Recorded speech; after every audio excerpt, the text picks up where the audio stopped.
श्री नृसिंहधाम क्षेत्र सल्यानटार जगन्नाथ फाउन्डेसन एवं श्री रूपानुगापरा विद्यापीठको तर्फबाट हामीलाई देव टेलिभिजन एवं विभिन्न सामाजिक सञ्जालहरूबाट प्रत्यक्ष श्रवण गरिरहनुभएका सम्पूर्ण भक्त भागवतहरूलाई हार्दिक स्वागत गर्न चाहन्छु र साथै यस श्री नृसिंह कथा महोत्सव सभ्यतापूर्वक सफलतापूर्वक यथाशक्य भगवान श्री नृसिंहदेवको लीला यस गान गर्न सकौँ भने सम्पूर्ण वैष्णव भक्त भागवतहरूमा विनम्रतापूर्वक कृपा हेतु प्रार्थना गर्दै हामी भगवान श्री नरसिंहदेव एवं भक्त प्रवर श्री प्रहलाद महाराजको चरित्र प्रसङ्ग सुरु गर्छौँ। हिजोसम्मको सत्रमा हामीले मनुष्यको आयु सम्बन्धमा चर्चा गऱ्यौँ। मुस्किलले 100 वर्षको आयु छ र त्यो 100 वर्षको आयुमा पनि आधी समय रात्रिकालमा घोर अन्धकार घोर तामस तमो वृत्तिमा जान्छ, अज्ञानमा जान्छ। शेष रहेको आयु बालक रहिन्जेलसम्म के ठिक के बेठिक, के गर्नुपर्ने के गर्नु नपर्ने यसै व्यतीत हुन्छ। र त्यो शैशवकाल बालककालको आयु यस्तो छ, केवल आफ्नो आयु मात्र व्यतीत हुँदैन भक्त भागवतहरू, माता पिता वरिपरि को छन् सबैको आयु यसै व्यतीत हुन्छ। तत्पश्चात वृद्ध अवस्थाको करिब 20 वर्ष आयु केही गर्न नसक्दै जान्छ। यी सबै समयलाई घटाएर केवल 15-20 वर्षको समय बाँच्छ। त्यस समयमा गर्नुपर्ने कार्यहरू धेरै छन्, घर गृहस्थी कमाई धमाई लेखाई पढाइ जिम्मेवारी समाज राष्ट्र आदि सबै गर्नुपर्ने समय निश्चित छ। र हिजोको सत्रमा त्यही निश्चित आयुमा पनि हाम्रा समय कसरी व्यतीत भइराखेका छन्, कलिको प्रभाव र कलिको फन्दामा कसरी परेका छौँ यस सम्बन्धमा हिजोको सत्रमा चर्चा गऱ्यौँ। अब यहाँ दैत्य बालकहरूलाई प्रहलादले उपदेश दिँदै हुनुहुन्छ जसको इन्द्रियहरू बसमा छैनन्। त्यस्तो व्यक्ति घर गृहस्थीमा आसक्त रहेर माया ममतामा फसेर अनि छोडाउन सक्दैनन् त्यो जन्जिरबाट, त्यो आसक्तिको। प्रेम र आसक्ति फरक छ भक्त भागवतहरू। प्रेममा सधैँ सर्वथा प्रेमको जो वस्तु छ त्यसको हित को इच्छा राखिन्छ, कामना राखिन्छ भने आसक्तिमा म र मेरा भन्ने भाव हुन्छ। यो मेरो भएका कारण यसलाई मैले प्रेम गर्छु, त्यो प्रेम होइन, त्यो आसक्ति हो। यो प्रेमको वस्तु हो, यसलाई प्रेम गर्नुपर्छ र यो मेरो हो यसकारण मैले प्रेम गर्नुपर्छ। यसमा बडो अन्तर छ भक्त भागवतहरू। जो व्यक्ति जसको इन्द्रिय वशमा छैन त्यस्ता व्यक्तिहरू घर गृहस्थी आदि आसक्त माया ममताको मजबुत जन्जिरले बाँधिएर त्यहाँबाट आफूले आफूलाई छुटाउन सक्दैनन्। जसलाई चोर सेवक एवं व्यापारी आफ्नो अत्यन्त प्यारो प्राणको पनि बाजी लगाएर सङ्ग्रह गर्छन्, त्यो धन प्राणभन्दा प्यारो हुने गर्छ, प्राणभन्दा अधिक वाञ्छनीय रहने गर्छ। त्यस्तो धनको तृष्णा कसले त्याग्न सक्छ? जो आफ्नो प्रियतमा पत्नीको एकान्त सहवास एवं प्रेमयुक्त मधुर मधुर वचन, मिठा मिठा ती प्रेमयुक्त वाणीहरू, कोमल स्पर्श, यो पुरुषका लागि स्त्री, स्त्रीका लागि पुरुष, दुवै पक्षबाट हेर्नुपर्छ। प्रियतमको एकान्त सहवास, प्रेमयुक्त मधुर मधुर वचन, मिठासपूर्ण ती बातहरू, ती सबै सुनेर जसले आफ्नो प्राण तिनका लागि निछावर गरिसकेका छन्, भाइ बन्धु एवं मित्रको स्नेह पासमा बाँधिएर साना साना भर्खरका बालक तोतले बोली बाट हृदय जसको आकर्षित भइसकेको छ, जसको त्यस्तो तोत्ले बोलीमा हृदय रमण गर्न लागिसकेको छ, यस्तो अवस्था यस्तो गृहस्थी आश्रमलाई छाडेर कसरी कसैले भजनमा लाग्न सक्छ? आफ्नो ससुराल गए पछाडि त्यहाँ जुन सम्मान यश प्राप्त हुन्छ, जो प्रेम प्राप्त हुन्छ, अनि आफ्ना माइत जाँदाखेरि जो प्रेम प्राप्त हुन्छ, निरन्तर त्यही स्मरण गरेर रमित रहने गर्छन्, रमण गर्ने गर्छन् व्यक्तिहरू। ज्ञानेन्द्रिय एवं रसेन्द्रिय आदिको सुखलाई सर्वस्व मानेर भोगवासना कहिल्यै तृप्त हुँदैनन्। लोभवश कर्ममाथि कर्म, कर्ममाथि कर्म गर्दै जसरी रेशमको किरोले त्यो धागो बनाउँदै बनाउँदै आफैले बनाएको धागोमा आफै जकेडिँदै गएर अन्तिममा मृत्यु वरण गर्नुपर्छ, त्यसै गरी कर्ममाथि कर्म, कर्ममाथि कर्म थप्दै थप्दै थप्दै गएर जीवहरू स्वतः त्यो कर्मको बन्धनमा यसरी बाँधिन्छन्, कुन दिन मृत्यु आउँछ कालले समातेर लान्छ। पछुताउने समय पनि फुर्सद पनि रहँदैन। यस प्रकार प्रहलाद महाराजले बार बार हे मित्रहरू,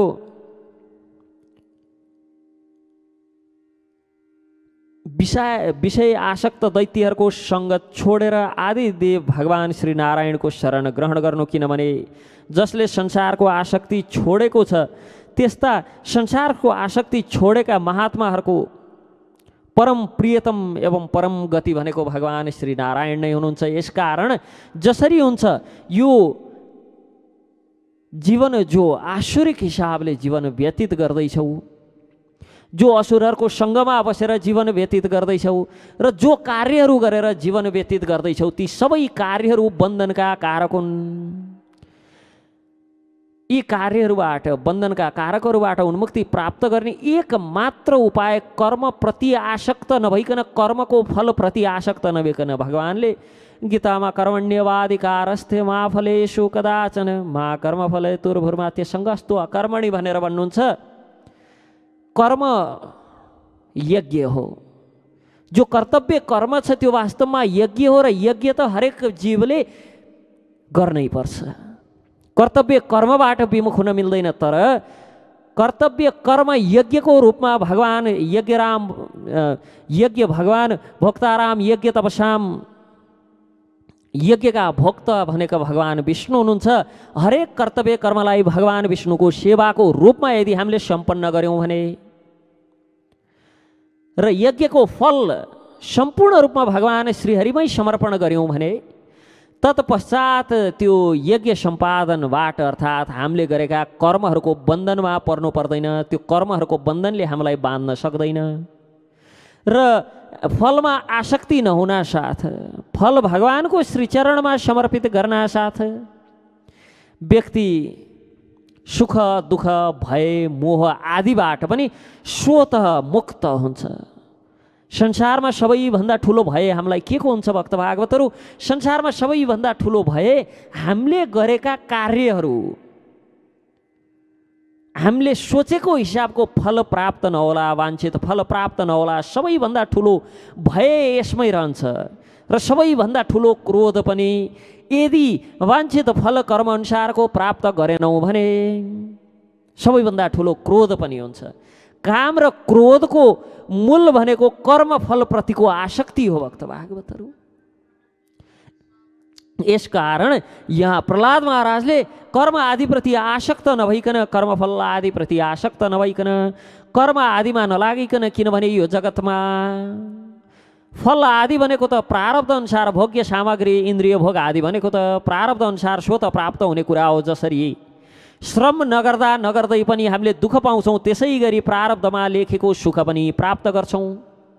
यसकारण यी सबै प्रकारका कर्म बन्धनबाट माथि उठेर ततो विदुरात् परिहृत्य दैत्या उपेत नारायणम आदिदेवम, आदिदेव भगवान श्री नारायणको शरणमा पर्नुपर्छ। यी विषय आसक्त दैत्यहरूको सङ्ग छोडेर आदिदेव भगवान नारायणको शरण ग्रहण गर्नु, भगवानलाई प्रसन्न गर्नका लागि अब भगवान श्री नारायणको शरणमा पर्नुपर्छ त भनेर भन्नुभयो प्रहलादले। कसरी शरणमा पर्ने? हिरण्यकशिपु पो त्यही अगाडि थिए, गर जिउ गरे पछाडि शरणमा परिन्छ। तर कसरी शरणमा पर्ने? न याच्युतम प्रणयतो। भगवानको शरणमा पर्न बडो सजिलो छ, किनभने आत्मत्वात् सर्वभूतानां सिद्धत्वादिह सर्वत परावरेषु भूतेषु ब्रह्मान्तस्थावरादिषु भौतिकेषु विकारेषु भूतेषोऽथमत्सु च। हे प्रिय मित्रहरू, भगवानलाई प्रसन्न गर्नका लागि अधिक परिश्रम, ज्यादा ठुलो कष्ट केही पनि गर्नु पर्दैन, किनभने आत्मा सर्वभूतानां सम्पूर्ण प्राणीहरूको हृदयमा परमात्मा स्वरूपमा विराजमान हुनुहुन्छ। सर्वत्र सबैको सत्ताको रूपमा स्वयं सिद्ध हुनुपर्छ। यो भौतिक जगत अणु परमाणुदेखि लिएर ब्रह्माण्डसम्म भक्त भागवतहरू, अणु परमाणु, परमाणुभित्र न्युट्रोन, इलेक्ट्रोन र प्रोटोन तीनटा तत्त्व हुन्छन्। ती एक अर्कामा चलयमान भएर यसरी घुम्छन्। प्रति सेकेन्ड न्युट्रोन त्योलाई बिचमा पारेर एक अर्कालाई 40,000 रोटेसन प्रति सेकेन्ड घुम्ने गर्छन् परमाणुमा। जो परमाणु हाम्रा आँखाले देख्न पनि सकिन्न, त्यस्ता तीनटा परमाणु मिले पछाडि त्रसरेणु बन्छ। जो त्रसरेणु प्रकाश अन्धकारमय कोठामा कतै एउटा सानो छिद्रबाट प्रकाश छिर्यो भने साना साना धुलोका जस्ता केही कणहरू उडेका देखिन्छन्। त्यस्ता कणहरूलाई त्रसरेणु भन्छन्। त्यो अणु परमाणुदेखि लिएर ब्रह्माण्डसम्म चलयमान छन्, एक अर्कालाई घुमिराखेका छन्, दौडिराखेका छन्। अणु परमाणुमा पनि त्यही हिसाबले सबै थोक घुमिराखेका छन्। अनि ब्रह्माण्ड स्वयंमा पनि एकले अर्को ग्रहलाई घुमिराखेका छन्, आफैमा घुमिराखेका छन्। पृथ्वीले सूर्य आदि ग्रहलाई घुम्छन्, सूर्य आफैले पनि आफ्नो एक्सिसमा, आफ्नो कक्षमा घुमिराखेका छन्। ब्रह्माण्ड नै यसरी बनेको छ। यहाँको हरेक वस्तु एकदम सानोभन्दा सानो परमाणुदेखि लिएर ब्रह्माण्डसम्म चलयमान छ भक्त भागवतहरू। र यस्तो चलयमान ब्रह्माण्डमा त्यस्तै सानो अणु परमाणुको संयोजनबाट बनेको यो शरीर, यो पनि चलयमान छ। नचलिकन, केही कर्तव्य कर्म नगरिकन बस्न सक्दैन। कुनै न कुनै हिसाबमा, कुनै न कुनै ढङ्गले यो पनि चलयमान हुन्छ नै। ब्रह्मादेखि लिएर घाँससम्म सबै समस्त प्राणीहरूमा पञ्चभूतबाट बनेको छ। ती पञ्चभूतबाट बनेका सबै वस्तुहरूमा पञ्चभूतमा, सूक्ष्म तन्मात्रामा, महत्तत्वमा र तिनै गुणमा एवं गुणको सम्य अवस्था, प्रकृति, सबै अवस्थामा भगवान श्रीहरि स्वयं नारायण परमात्मा स्वरूपमा हुनुहुन्छ। त्यो परमाणुभित्रका इलेक्ट्रोन, न्युट्रोन, प्रोटोनलाई घुमाउनेदेखि लिएर ब्रह्माण्ड चलाउनेसम्म सबै भगवानको सङ्कल्प मात्रले हुन्छ। भगवान नारायण नै यी सबैका कारक हुनुहुन्छ। समस्त सौन्दर्य, माधुर्य र ऐश्वर्यका खानी भगवान श्रीहरि हुनुहुन्छ। भगवानको अर्थ नै षड ऐश्वर्यले सम्पन्न। भगवान समस्त सौन्दर्यका खानी हुनुहुन्छ, समस्त माधुर्यका खानी हुनुहुन्छ, अनि समस्त ऐश्वर्यका खानी हुनुहुन्छ। अन्तर्यामी द्रष्टाको रूपमा एवं दृश्य जगतको रूपमा पनि उनै भगवान विराट पुरुषलाई नै देख्छौँ, जो नारायणलाई नै देख्छौँ। सर्वथा अनिर्वचनीय तथा विकल्परहित भए पनि द्रष्टा एवं दृश्य, व्याप्य एवं व्यापकको रूपमा नारायणको निर्वचन गरिने गर्छ। वस्तुतः भगवान नारायण बाहेक अरू कुनै विकल्प छैन। निर्विकल्प हुनुहुन्छ।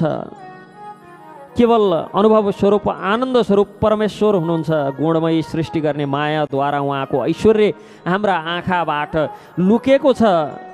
जस दिन यो गुणमयी सृष्टिको भ्रम हाम्रा आँखा अगाडिबाट च्यातिन्छ, जुन दिन यो माया, मोह, मत्सर्य आदिबाट हाम्रो हृदय खुल्छ, हृदयको द्वार यो सतो रजो तमो आदि गुणका आधारमा रचित जो भ्रम छ, जुन दिन च्यातिन्छ, त्यस दिन भगवान श्रीनारायणको सतत दर्शन हुन लाग्छ। यसकारण दैत्यपन, आसुरी सम्पत्ति आदि त्यागेर समस्त प्राणीहरूमाथि दया गर प्रहलाद महाराजले ती असुर बालकहरूलाई पहिलो उपदेश के दिनुहुन्छ त? भगवान नारायणमा शरणागति हुनका लागि, भगवान नारायणको शरणमा जानका लागि सबैभन्दा पहिला आसुरम भावन, यो आसुरी जो भाव छ त्यसलाई त्यागेर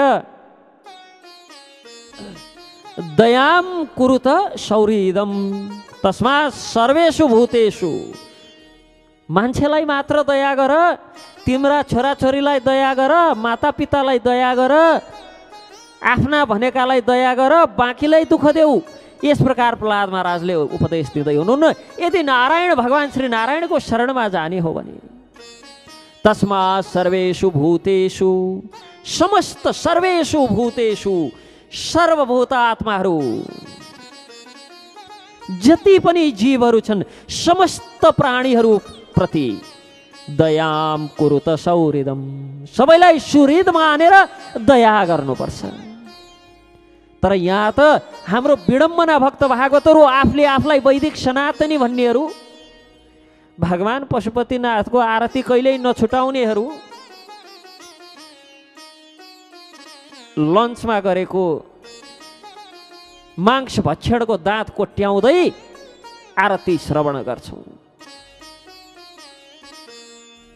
तर यदि भगवानको शरणागति, शरण प्राप्त गर्ने हो भने सबैभन्दा पहिले तस्मात् सर्वेषु भूतेषु दयाम कुरुत सौहृदम, सुहृद मानेर सारा प्राणीहरूलाई, तस्मात् सर्वेषु भूतेषु, सम्पूर्ण प्राणीहरूलाई दया गर्नुपर्छ, प्रेमपूर्वक तिनको भलाइ गर्नुपर्छ। यति गर्नाले भगवान प्रसन्न हुनुहुन्छ। या तुष्यत्य, तुष्टि हुन्छ कसलाई? अध्यक्ष। भगवान अध्यक्ष सन्तुष्ट कसरी हुनुहुन्छ? तस्मात् सर्वेषु भूतेषु दयाम कुरुत सौहृदम। कसले सिकाउँदैछ? असुर। प्रहलाद त असुरकै नै सन्तान, हिरण्यकश्यपको सन्तान। हिरण्यकश्यपका सन्तान दैत्य बालक प्रहलाद, असुर प्रहलादले कसलाई सुनाउँदै हुनुहुन्छ? असुरहरूलाई नै सुनाउँदै हुनुहुन्छ। अर्थात् जसले यहाँ आसुरीपन त्याग, आसुरम भावम, आसुरीपन त्याग अर्थात् दया नगर्नु, दया नहुनु, सत्यता नहुनु, तपस्या नहुनु, पवित्रता नहुनु, यो जीवनमा यो आसुरी भाव हो, आसुरी सम्पद हो। जहाँ दया छैन त्यहाँ हिंसा हुन्छ, जहाँ सत्यता छैन, जहाँ पवित्रता छैन, जहाँ तपस्या छैन, त्यो असुरहरूको निवास स्थल हो, कलीको निवास स्थल हो। कलीलाई त परीक्षितले यिनै 4 स्टार मुख्यतः प्रदान गर्नुभएको छ। तत्पश्चात कलीको इच्छा पूर्ति हेतु सुनमा पनि स्थान दिनुभयो। यसकारण हे भक्त भागवतहरू, यदि आसुरी सम्पद, आसुरी जीवन वृत्ति त्यागेर दैवी जीवन वृत्तिमा जाने हो, भगवान श्री नारायणको शरणमा जाने हो, भगवान श्री नारायणको प्रेमी भक्त बन्ने हो भने, भगवान श्री कृष्णचन्द्रको श्री चरणको त्यो प्रेम रसमकरन्द आस्वादन गर्ने हो भने दया पहिलो खुड्किलो हो। आदि नारायण अन्त भगवान प्रसन्न भए पछाडि संसारमा कुनै यस्तो वस्तु रहँदैन जो प्राप्य नहोस्। लोक एवं परलोकका लागि जो धर्म अर्थ आदिको आवश्यकता बताइएको छ, ती सबै गुणको परिणामले बिना प्रयास स्वयं मिल्छ। श्री भगवानको चरणामृतको सेवन गरेर एवं उहाँको नाम गुणको कीर्तन गर्नेमा लाग्यौँ भने, यदि भगवान श्रीहरिको नाम गुण आदिको कीर्तनमा लाग्यौँ भने मोक्ष आदिको पनि आवश्यकता छैन। किम तैर्गुण व्यक्तिकरादिह स्वसिद्धः धर्मादय किम गुणेन च काङ्क्षितेन सारं जुषाम चरणयोरुपागयातम। प्रहलाद महाराज यहाँ भन्नुहुन्छ, यदि श्री भगवानको चरणामृतको सेवन गरेर नाम गुण आदिको कीर्तनमा लागेर यदि मन स्वभावतः नामाशक्ति, कतै त गएर आसक्ति पनि राम्रो हुँदो रहेछ। यदि भगवान श्रीहरिको नामप्रति आसक्ति बढ्यो भने मोक्षको पनि आवश्यकता छैन। त्यस्तो मोक्ष के आवश्यक? शास्त्रमा धर्म, अर्थ एवं काम यी तीन पुरुषार्थको वर्णन छ। आत्मा, विद्या, कर्मकाण्ड, न्याय। न्याय भनेको तर्कशास्त्र, भक्त भागवतहरू, दण्डनीति एवं जीविकाका विविध साधन, यी सबै वेदका प्रतिपाद्य विषय हुन्। तर यदि परम हितैषी परम भगवान श्रीहरिमा आत्मसमर्पण गर्न यदि यी सहाय भएनन् भने यी पनि असत हुन्। केवल यी माध्यमद्वारा आत्मा, विद्या, कर्मकाण्ड, न्याय, दण्डनीति आदि विविध साधनद्वारा भगवान श्रीहरिपति, भगवान श्रीकृष्णको प्रेम प्राप्तिको मार्ग प्रशस्त हुन्छ भने मात्र यी सार्थक हुन्छन्, अन्यथा यी सबै निरर्थक छन्। यो निर्मल ज्ञान मैले जो बताएँ तिमीहरूलाई, यो बडो दुर्लभ छ। यसभन्दा पहिले नरनारायणले नारदजीलाई उपदेश गरेको प्रसङ्ग हो यो। जो भगवानका अनन्य प्रेमी एवं अकिञ्चन भक्तहरूको चरणकमलको धुलीले आफ्नो शरीर प्रक्षालन गरेका छन्, त्यस्ता महान भक्त भागवतहरूलाई मात्र यो परम गोपनीय ज्ञान प्राप्त हुन्छ। यो विज्ञान सहित ज्ञान विशुद्ध भागवत धर्म हो। श्रुतमेतन्मया पूर्वम ज्ञानम विज्ञान संयुतम धर्मम भागवतम शुद्धम नारदाद्यव दर्शनात्। यो विज्ञान सहितको जो ज्ञान विशुद्ध भागवत धर्म छ, यसलाई मैले श्रुतमेतन्मया पूर्वम, पूर्व कालमा नारदबाट, नारदात देवदर्शनात्, नित्य निरन्तर भगवानको दर्शन गरिराख्ने देवर्षि नारदजीको मुखबाट मैले यो प्रसङ्ग यसभन्दा अगाडि सुनेको थिएँ। प्रहलाद महाराजले जब यस प्रकार भन्नुभयो, दैत्यपुत्र आउँछ, दैत्यपुत्र ती प्रहलादजीका जो सहपाठीहरू थिए सोध्न लागे, प्रहलादम त्वं वयं चापि नार्तेन्यं वेदमहे गुरुं यताभ्यां गुरुपुत्राभ्यां बालानामपि ईश्वरौ। हे प्रहलाद, यी दुई गुरुपुत्र षण्ड र मर्कलाई छोडेर अरू कुनै गुरु हामीले नसुनेका छौँ, नदेखेका छौँ। हामी सबै बालकहरूका शासक त यिनै दुईटा षण्ड र अमर्क हुन्। फेरि तिमी यस्तो सानो आयुमै जन्मदेखि नै महलमा आफ्नी आमासँग बसेको महात्मा नारदजीसँग मिलन कसरी भयो? हामीलाई यसमा शङ्का भयो, सङ्कोच भयो। प्रियवर, यदि यस विषयमा विश्वास गर्न सक्ने कुनै कुरा छ भने, कुनै प्रसङ्ग छ भने, कुनै स्थिति छ भने हाम्रो शङ्का निवारण गरिदिउँ। यस प्रकार जब दैत्य बालकहरूले प्रश्न गरे तब भगवानका परम प्रेमी भक्त प्रहलादजीलाई यहाँ नारदको स्मरण भयो। मुस्कुराउँदै भन्न लाग्नुभयो, जब हाम्रा पिताजी तपस्या गर्नका लागि भनेर मन्द्राचल पर्वत जानुभयो, तब इन्द्र आदि देवताहरूले दानवसँग युद्ध गर्नका लागि भनेर बडा ठुलो तयारी गर्न लागे। युद्धको तयारी जोड तोडले चल्न लाग्यो। जब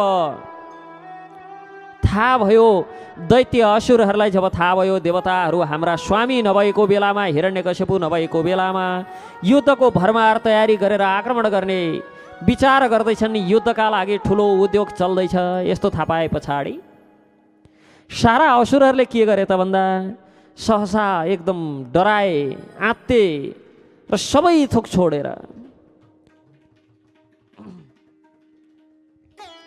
देवताहरूको सामना गर्न नसकेर स्त्री, पुत्र, मित्र, गुरुजन, महल, पशु, सामान सबैको चिन्ता छोडेर प्राण बचाउनका लागि भनेर हतार हतारमा यताउता भाग्न लागे। जहाँ जहाँ जो भाग्न सक्थे, जहाँ जहाँ जो लुक्न सक्थे, जहाँ जहाँ जसले प्राण बचाउन सक्थे लुक्न लागे, भाग्न लागे। तत्पश्चात आफ्नो जे चाहने इन्द्रका सेवकहरूले एवं देवताहरूले राजमहलमा लुट मचाए, लुटपाट आदि गर्न लागे। इन्द्रले राजरानी माता कयादुलाई पनि बन्दी बनाएर लिएर गए। जो मेरी माता हुनुहुन्छ, प्रहलादले बताउँदै हुनुहुन्छ असुर बालकहरूलाई, मेरी माता कयादुलाई पनि लिएर गए, बन्दी बनाए। र मेरी आमा डरले हडबडाएर भिजेको पंक्षी समान लुरु लुरु पछाडि लाग्नुभयो देवताहरूको। बन्दी बनाएर लिएर गए। त्यही समयमा बाटोमा देवराज इन्द्रलाई सम्झाउन नारद मुनि आइपुग्नुभयो। नारद मुनि आएर मार्गमा दैववश जब देवर्षि नारद त्यताबाट जाँदै गरेको कयादु आदिलाई लिएर जाँदै गरेका ती देवता देवगणहरूलाई देख्नुभयो। नारद मुनि भन्नुहुन्छन्, हे देवराज, यो निरपराध कयादुलाई कहाँ लिएर जाँदैछौ? हे महाभाग, यो सती साध्वी परनारीको तिरस्कार नगर, यसपटक यसलाई छोडिदेऊ, तुरुन्त छोडिदेऊ। मुञ्च मुञ्च महाभागा सतीम पर परिग्रहम। यो वैदिक सभ्यता हो, वैदिक संस्कार हो। पर स्त्रीलाई तिरस्कार गर्नु ठुलो पाप मानिन्छ। पर स्त्रीलाई तिरस्कार गर्नु वैदिक सभ्यतामा त्योभन्दा ठुलो पाप र त्योभन्दा ठुलो असभ्यता केही पनि मानिन्न। यहाँसम्म कि वैदिक सभ्यता, वैदिक सनातन शास्त्रहरू मान्ने व्यक्तिहरूले त आफ्नी पत्नी बाहेक सम्पूर्ण स्त्रीलाई माताको रूपमा सम्बोधित गर्छन् र माताको स्थान दिन्छन्। सबैलाई आमा देख्छन् आफ्नी पत्नी बाहेक।